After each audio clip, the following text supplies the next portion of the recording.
कळंब नगर पंचायतच्या समाज भवन खोदकामात प्राचीन शिवलिंग पिंड नंदीच्या मूर्ती सापडल्या। कळंब नगरीला प्राचीन वारसा लाभलेला आहे। येथील चिंतामणी मंदिर हे महाराष्ट्रात प्रसिद्ध असे गणपती मंदिर आहे। येथे खोदकाम व बांधकाम करताना नेहमीच प्राचीन अवशेष सापडतात। गुप्तधन शोधणाऱ्या टोळ्यांचा सुद्धा येथे वावर आढळतो। एकूणच या गोष्टी नेहमीच चर्चेत असतात।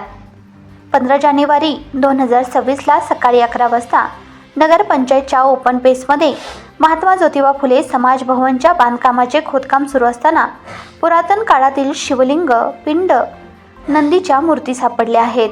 त्यामुळे तेथे भाविकांनी गर्दी केली असून श्रद्धेने दर्शन घेत आहेत। प्रशासनाचे याकडे लक्ष असून काही अनुचित प्रकार घडणार नाही याकडे लक्ष दिले जात आहे। भाविकांना आनंद झाला असून दर्शन घेणाऱ्यांची व बघणाऱ्यांची गर्दी वाढली आहे। कळंब तालुका प्रतिनिधी अजय बजाईतसह शहर प्रतिनिधी धनंजय भोयर।